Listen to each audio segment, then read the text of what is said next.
welcome to the Growing Gills Book Club. I am Jessica Abel from jessicaabel.com, and today we're going to be covering chapters 11 and 12. And chapter 11 is titled, it's part of part 3, Aligning Your Today with Your Tomorrow, and it's called The Creative Marathon, which title is another thing that I'm planning to change in the near future. So I wanted to start there. Okay, so this idea of the creative marathon. When I was writing this, when I initially wrote this, my idea of a marathon, a creative marathon, was that I wanted to put your focus on the long haul, like prepping for a marathon, running a marathon. It takes pacing yourself and takes kind of like getting through this race in a really, it's not a race, except that a marathon is still a race. And so I still feel like it's kind of the wrong metaphor. The other thing I found out, and I learned this from Sarah von Bargen, who I've done a couple of habits webinars with over the last 2 years. We've done in like last winter and this previous winter and this last winter, we did a training about habits. You can find it on my blog and you get access to it that way. And Sarah is a really big thinker about habits and habit building. We've also just recently done Habits Month at the Autonomous Creative Collective, which is the membership piece of the Creative Focus Workshop. And Habits Month was amazing. We did a lot of stuff with Sarah's work and with James Clear. But the thing that Sarah told me, and I have not looked up the actual reference for this, but all her work on habits is research-based. It's not just like, pulling it out of her hat. But basically she said, apparently there is a statistic that the majority of people who run marathons, it's like a bucket list item. They're like, I'm going to run a marathon in my life. And so they train for the marathon, they run the marathon, and then they quit running. They don't keep running afterwards. Like they just look at it as like a very long-term big project. And it's a, thing that they want to master. And so they go and do this marathon, but then they're done. And so in the same way that you don't want to finish your novel and then never write again. Like you don't want to finish your graphic novel and then never draw again. Like you want to develop a system of resilient creative life for yourself, a sustainable creative life that you can keep engaging with fully throughout your life, right? So in this chapter, it has this little quote in there, which is like, do you want to still be, writing poetry or whatever when you're 90? Like, I want to still be a creative person throughout my life, and I can't do that if I burn myself out. And I'm going to burn myself out if I don't do the two things that are in chapter 11. One is pay attention to your actual creative conditions. Who are you as an actual creative person? What's your chronotype? Like, do you wake up early in the morning? Are you a night person? Like, pay attention to the reality around you.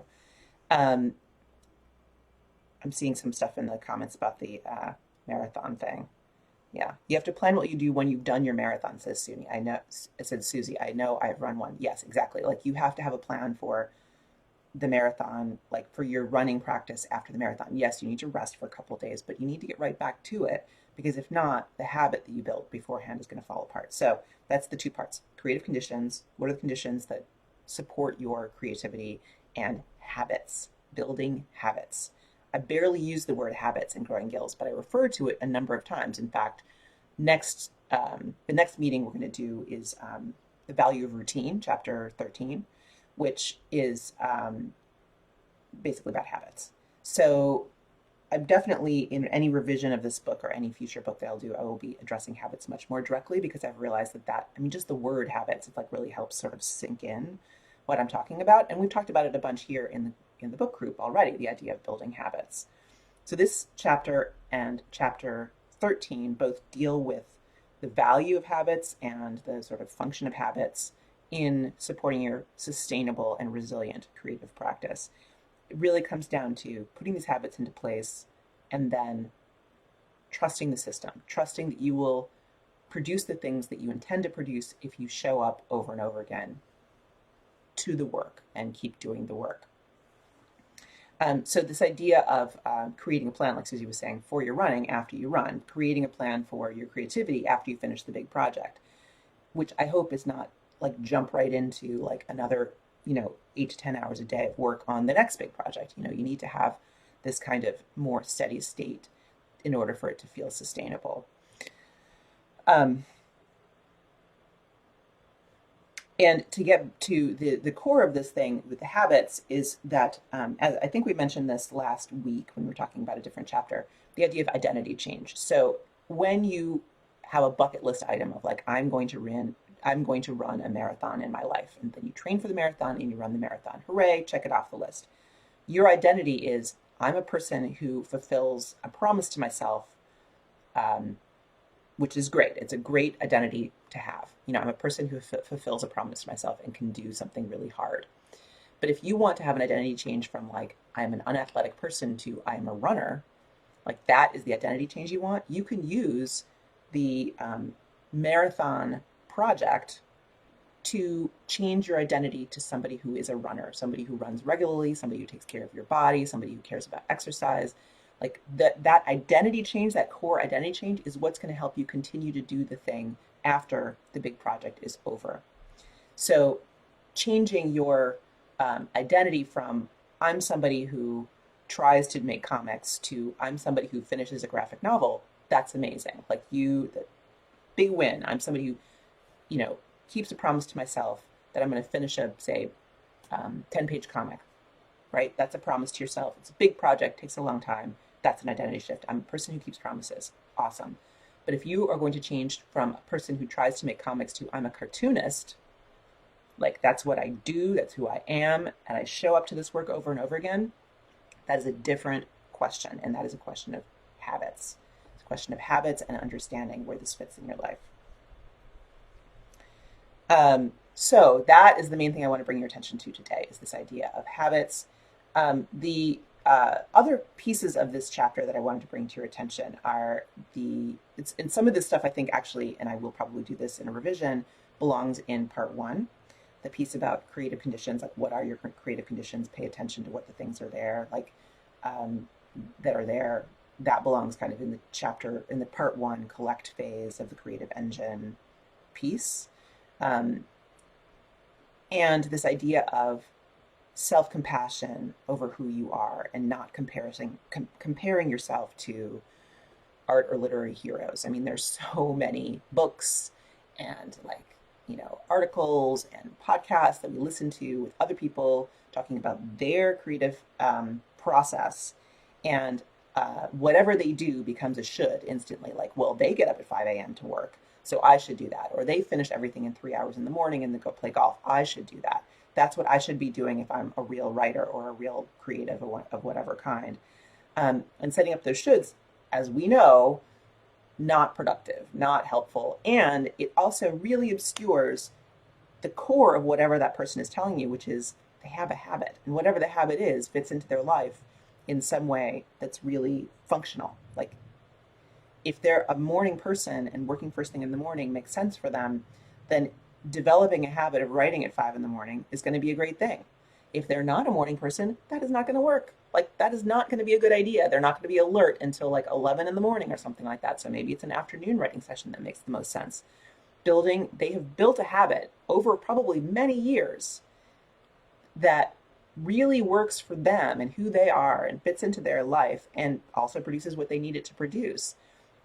That reality, that the building of it, the testing, the trying different things and paying attention to who they are as people, that's all missing from that surface level, like, well, what does your typical day look like kind of interview thing where it's like, oh, well, I do this, this, and this. Great. That tells us nothing that we need to know, basically. So really, really important to have a lot of grace and self-compassion over comparing to other people. It's a very natural thing to do when you see somebody whose work you really like. You think, oh, well, they can do this. Why can't I do this? Well, because it's built for them. Like it's as if you were taking somebody's 10-year-old shoes, their perfect shoes that fit them, you know, the leather is shaped to their feet and you're putting their shoes on. Now, I know there's an expression, walk in someone else's shoes. That's not what they're like. It kind of is what they're talking about. Like then you can feel the bumps of their shoes. Like what, you know, like what are their feet shaped like? And you're going to feel that it's not you. You're going to start to understand who they are.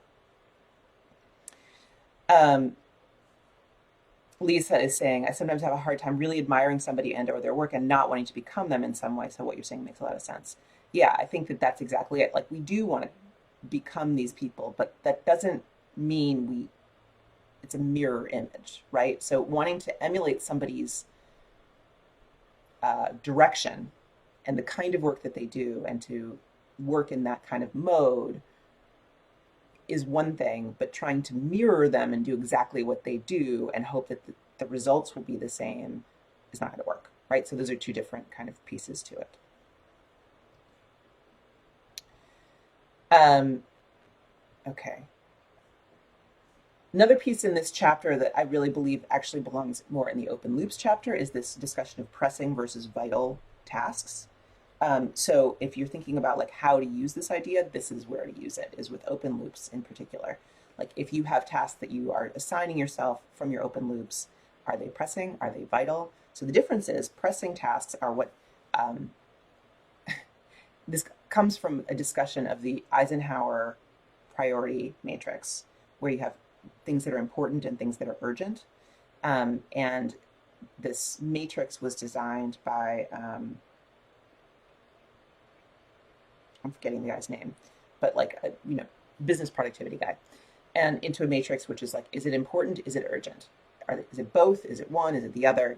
That's the Q1 through Q4 kind of like grid that you've seen before. And the words urgent and important fail to uh, express what the difference is between these kinds of tasks.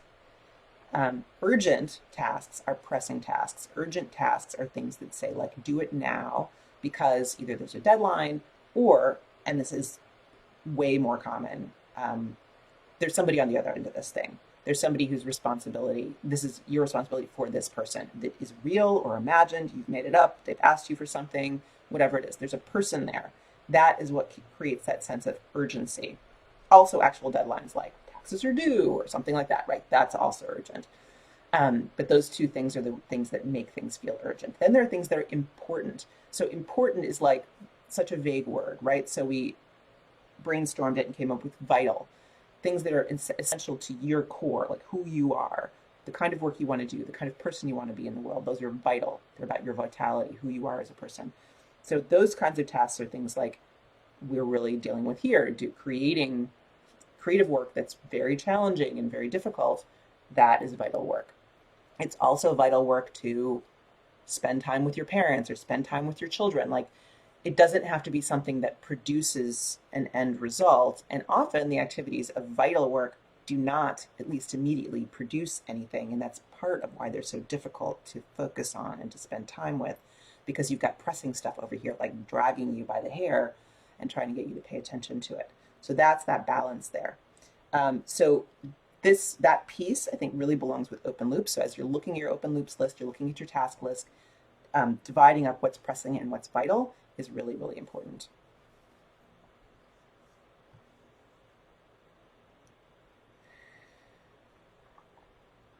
Um, Susie, you're saying pressing is when your husband derails your day by packing a parcel to your son without telling me. I have stuff to go in it too, but I haven't finished making them, so I spent the morning sewing face masks when I was going to draw. Yeah, exactly.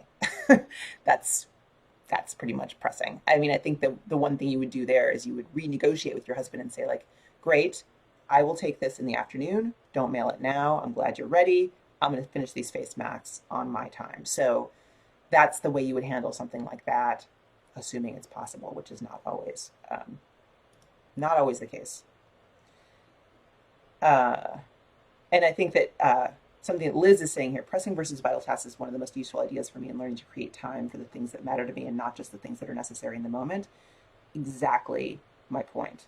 So identify something as pressing but not important, like pressing but not vital, right? Pressing but not vital things are things that demand your attention right away, but actually don't feed your core mission in life, whatever that is. And so those things sometimes can be demoted. You can say, like, okay, this is pressing, it's not vital. And in fact, is the world going to fall apart if I don't do this? Can I face whoever this person is who on the other side of this? Like Susie's question with her husband and the the package? Is that possible? Those are the kinds of questions you can ask in order to ramp down your anxiety about the pressing task and place it consciously someplace on your calendar, like, okay, this needs to be done, but I'm going to do it Wednesday. That's what I'm doing. I will communicate to everybody that that is what's happening, and that's what I'm going to do. Rowney asks, hold on a second here. I've had a revelation that external validation is what gives me permission to do good work, i.e. commissions, while I long to do my own unsolicited, speculative, expressive work. I'm torn between accepting that commissions is what I do for money and keeping speculative work separate in my mind, or really trying to tackle resistance and giving self-permission. Does it matter which? Well, I think if you long to do your own unsolicited work, you need to make time for that. That is vital work.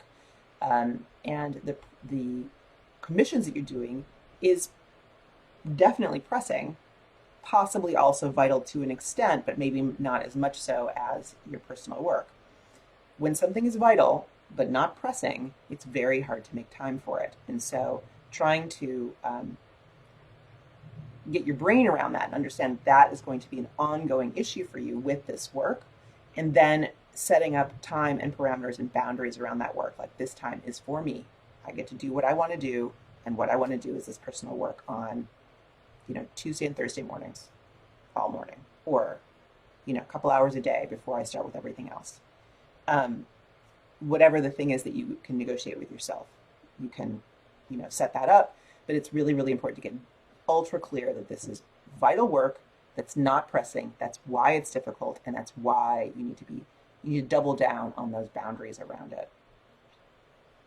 And Rowney, your revelation about external validation being what gives you permission to do work is basically everybody here. Like, everybody feels that. I feel that, like the idea that you can, when you have some kind of external pressure, some making something pressing by having it be something connected to somebody else, will motivate you.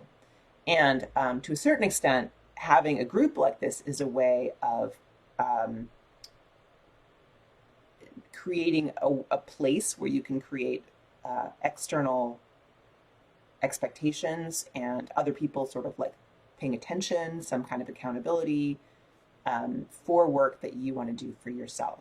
That's what accountability partners do. That's what virtual co-working does. I was talking to people at the Creative Engine workshop the other day about virtual co-working. I think it's a really good idea right now to co-work with people, meaning having like a Zoom or FaceTime or something open, or just have the Slack channel open with somebody and announce every half hour, like, what are you working on? And then check in with each other. So there's somebody there paying attention. Like, you're not just totally by yourself with this thing. Susie says the parcel is going tomorrow. Good work, Susie. David says, does vital fall under pressing or urgent? Neither. Vital is the opposite of pressing and urgent. Vital is important work. So pressing is the same as urgent in the Eisenhower grid.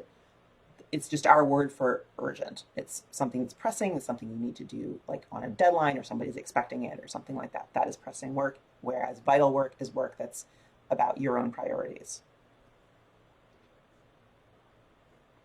And things can be both, right? So it can be vital and pressing. They can also be neither. Okay.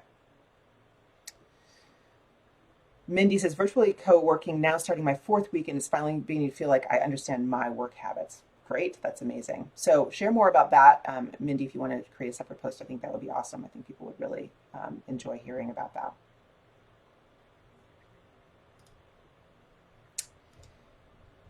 Tao says, so for clarity, my artwork commissions are pressing due to client deadlines and my livelihoods, whereas my own inner creative self-expression, illustrations, and art objects are vital to my spiritual well-being. Do I have that correct? You have that correct. I mean, I don't know about spiritual well-being, but to your personal development, what your own priorities are, what you want for your life and what for your future, so your vision for your future, they are vital to all of that.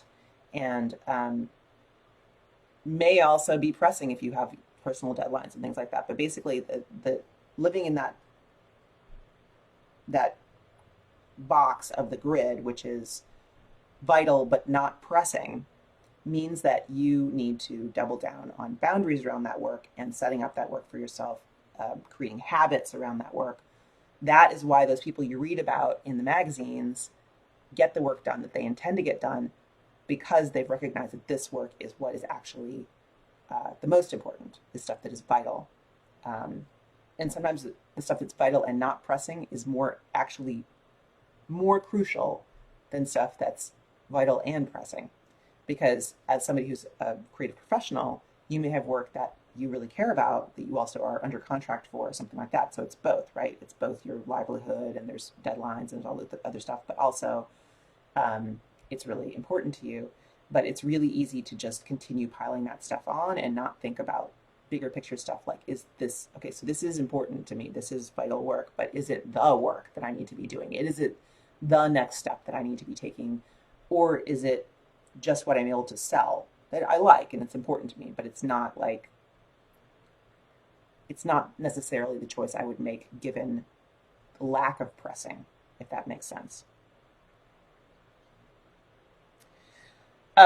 Okay, so chapter 12 is a short chapter about larger life rhythms. And essentially, it talks about parenting and the role of parenting, and especially parenting small children, and especially right now, parenting any school age children in the context of the coronavirus crisis. Um, and the impact that that is going to have on your ability to focus and function as a creative person trying to pursue vital creative priorities. It will have an impact. And if you try to ignore and minimize that impact, you will fail. And you will feel terrible about yourself because you're going to think, why can't I get this done more easily? Why can't I stick with this, schedule that I set up for myself? Something's wrong with me. But there is, with parenting, you can, if you step back, which is hard, I know as a parent, but like step back sort of at the years level as opposed to the days level and look at what's happening, there are large rhythms of change over the course of your life as a parent that will deeply impact when you do your work, how much time you have for your work. And if you're feeling in despair about having babies at home, tiny toddlers at home right now, I mean, I empathize with you. It's really rough right now with no access to daycare. Nobody can come in and babysit. You have to do this all on your own. Even when you don't, it's really, really draining. And I think that a lot of people think that they should be able to superpower through that, and there's something wrong with them if they can't, and it's just absolutely not the case. The thing that's missing in this chapter that I'd like to put sort of back in the picture is talking about chronic illness. So this is a thing where I had not worked with a lot of clients with chronic illness yet when I wrote the book, and now I much more explicitly work with many more clients who have chronic illness of various kinds. Everything from debilitating migraines to various kinds of immune issues, people with uh, a lot of fatigue, all kinds of things like that, right? And the biggest thing I see in this population is, functionally, it's similar to having like a toddler in the sense that, and it's of course much sadder, and there's much more, I think, very justifiable grief that people need to experience and let themselves feel when they're struck with an illness that is going to be chronic. But functionally, it's the same kind of thing where you have really limited hours, really limited attention, really limited energy. And unless you plan for that and for taking care of yourself, you're shooting yourself in the foot and not actually able to use the energy that you do have available. Like if you're somebody who's prone to migraines, most people with migraines that I know, if you overwork, you don't take care of your body, then you're going to have a migraine. If you take care of yourself, you're much less likely to have a migraine, or if you have one, it's going to be much less severe and take you out for less time. So trying to pretend it's not the case and acting as if you are the person before this hit you is a failed experiment. Like it's not going to work. It's not going to happen. And at an intellectual level, I know that people with chronic illness know this, But it is so hard emotionally to really, really take this in and understand that your number one priority as a person with chronic illness is to take care of your body and your mental health first. That's true of everybody, but it's so much more true when you suffer from chronic illness. And if you don't do that, like your capacity, which might be, say, 5 hours a day, is now like half an hour a day. Like there are real world results immediately to this. So, super, super important to understand that this is a life rhythm thing, like on a daily level. And, some chronic illnesses do, get better. They go into remission, and like you have periods when you're more like you used to be. Other things are just like this is a steady state throughout, and this is your new reality. And like learning, remember radical acceptance of reality? This is what we're talking about here. This is the most important thing. All right. So I'm seeing also here, there's a bunch of stuff about parents, totally the same kind of issue where right now it's always a big deal and very difficult to deal with aging and sick parents and try to help them and take care of them while you're trying to lead your life. And maybe you have children too and all that other stuff. I know this from experience. It's very hard. And it's in some ways even harder now with COVID and all that other stuff. Same kind of thing where there are rhythms to this. Your parent may go in and out of difficult periods. There is sadly an endpoint to it, but this is the kind of the big picture of what you need to be thinking about there.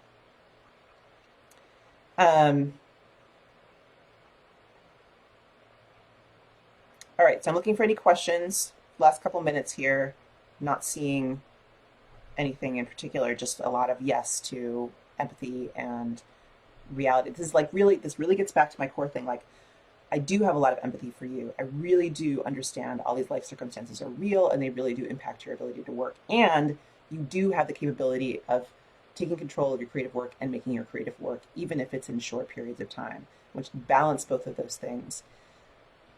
And that empathy is like, I understand also how hard it is to be realistic with yourself about what your limits are. Nobody wants to think about their limits. But if you don't think about your limits and acknowledge your limits, physical limits, and also understand that you're capable of much more than you know, creatively speaking, again, keeping that balance, you're not going to get very far if you're not doing that within the parameters of what your physical limits are. And even if you're not sick, if you're somebody who's like likely prone to overwork and working 12 hours a day or something like that, that is not a sustainable thing, even if you're a healthy person. And never mind what happens when you aren't. Susie wants to know if I'm going to include something about elderly parents. Well, they are mentioned in there. They're just not. I mean, there's nothing really to say more than what I've said about children. Like, in terms of, it's the same issue. It's the same thing. It's like if you have elderly parents who need your help for their life, it's the same kind of thing that happens with small children. Like you have to adapt your life around that, and that is the reality you live with. And imagining that it's not the reality you live with and trying to plan your world as if that's not the reality just doesn't help. Like it just makes it worse because it makes you feel guilty that you're not hitting some bar that isn't possible to hit.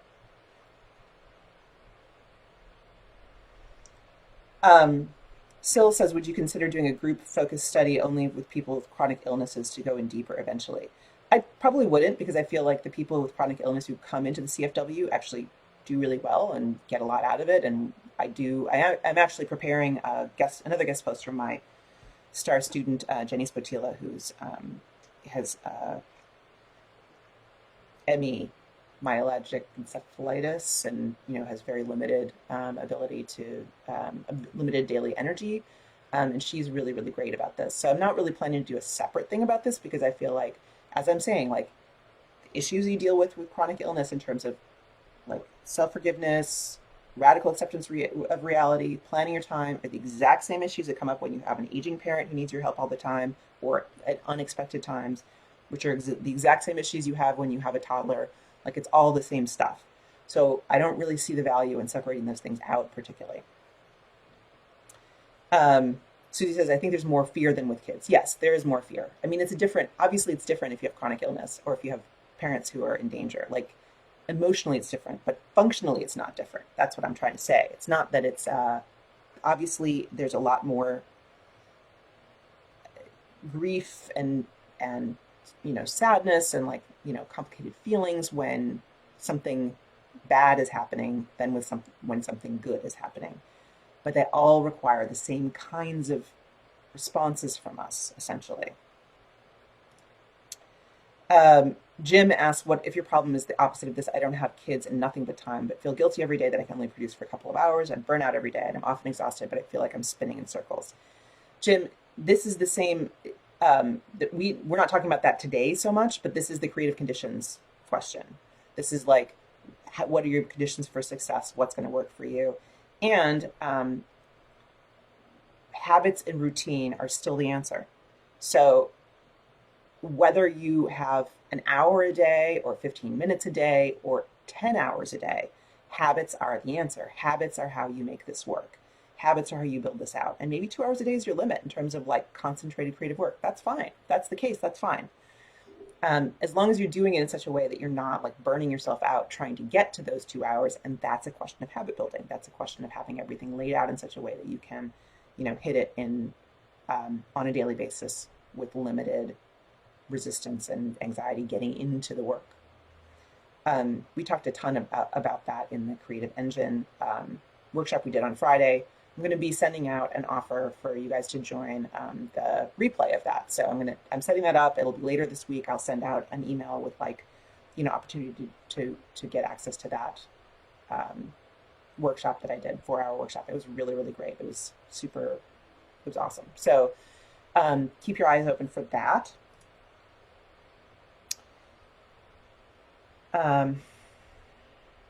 Just checking if there's one last thing here. Looks good. All right. Looks like we're got this pretty well covered.